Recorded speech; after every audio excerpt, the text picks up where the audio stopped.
calling out global apartheid, defending Haiti's sovereignty.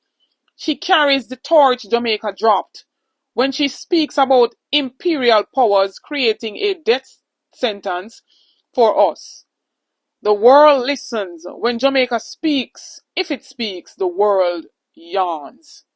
My God.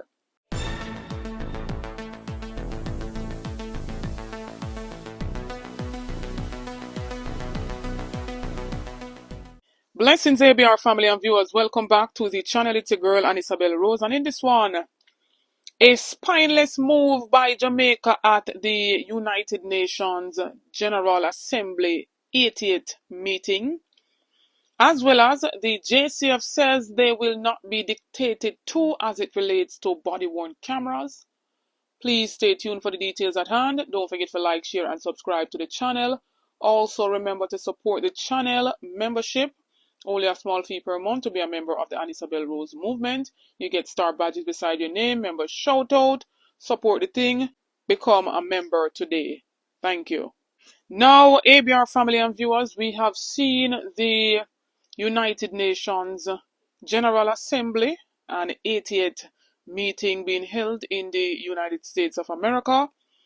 And it's basically speaking on the whole genocide between the Palestinians and the Israeli. And genocide is an internationally recognized crime where acts are committed with the intent to destroy, in whole or in part, a national, ethnic, racial, or religious group. And so we have seen what was taking place in Palestine. Now, Anju only spoke out at the UN meeting, and he was basically speaking on calls for global war on gangs. That's what his message was basically surrounding, in an almost empty room. The room was looking like this due to the fact that Jamaica could not take a stance with other CARICOM countries against the whole genocide act. We're seeing 70-odd nations, excluding Jamaica, who walked out on the Prime Minister of Israel. Jamaica never walked out. It had also said that 145 nations voted to allow the Palestinian president, Mahmoud Abbas, to address the United Nations remotely because they were denied visas from the America. And Jamaica abstained from that voting. So what's the use of Anju Oates going to the UN? I stated it in a earlier video that, I don't see why he needed to go and not even telling the country that he must step away from the country. He has a foreign affairs minister. Why is she never gone?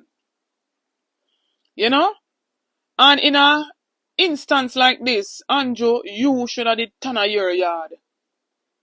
Because you don't take part in none of the voting them. So, we see clear which side you are on. You didn't take a stand, so to speak, but the people them know what side you are on. But here's how a WireJA describes the move or inaction of Jamaica. And in an article dated the 26th of September 2025, it says the empty seat tells the story when 145 nations voted to allow Palestinian President Mahmoud Abbas to address the United Nations remotely, a basic courtesy after America's vindictive visa denial. Jamaica's representative was nowhere to be found. Jamaica not voting yes, Jamaica not voting no, Jamaica not even bothering to abstain. Just absent. Missing in action and fenke, as frustrated Jamaicans would say. Weak, spineless, afraid to take a stand. Meanwhile, Barbados, with a tenth of Jamaica's population, commands global attention whenever Mia Mottley speaks. No wonder Jamaicans increasingly look to Bridgetown not Kingston for Caribbean moral leadership. There was a time when Jamaica stood for something, when Michael Manley championed third world solidarity and dared to tell Henry Kissinger where to stick his threats. When a brilliant and unassuming P.J. Patterson was the go-to counselor and guide of African and CARICOM heads of state and government in matters of the ACP, African, Caribbean and Pacific states, among other matters. When Bob Marley's Get Up, Stand Up wasn't just a song, but a foreign policy doctrine, that Jamaica, the one that helped lead the anti-apartheid movement and refused to bow to superpower bullying, is dead. In its place sits a government that can't even muster the courage to vote on allowing an 89-year-old man to speak via video link about the genocide of his people. While Jamaica hides behind technical itches, Mottley storms the UN General Assembly, the COP summits, Davos, anywhere power gathers demanding climate reparations, calling out global apartheid, defending Haiti's sovereignty. She carries the torch Jamaica dropped when she speaks about imperial powers creating a death sentence for us. The world listens. When Jamaica speaks, if it speaks, the world yawns. My God. So others are looking on to see how spineless Jamaica has become. All Anju only could basically elaborate on is 80 and 80 and 80 this and 80 that. Anyone heard within his speech anything about Jamaica and the whole mass of corruption that is taking place in the island? And if they're so in tune and wanting to help Haiti, every chance the Haitian them gets in Jamaica, them turn them back and send them back. So what is this constant talk about Haiti when Jamaica is not really and truly in a position to assist Haiti? So what is he really talking about? You can't be a leader and not take a stance. You can't be a leader and take program. It no work like that. ABR family and viewers, let me hear you now say in the comment section, what says you? And then when we, the bloggers or social media warriors, speak on these issues, you hear say we are tear down Jamaica and we're talking against our country. Well, the wider world is seeing everything that is going on. Jamaica, we used to be the top island in the CARICOM, has basically watered down under this leadership. Now a quick update as it relates to body-worn cameras and calls from human rights group, calls from public defenders amidst the shooting incident of a 22-year-old fellow from Cherry Tree Lane as it relates to 23 police officers. Indicom is calling also for body-worn cameras. We heard of lately information being brought via CVM News as it relates to body-worn cameras.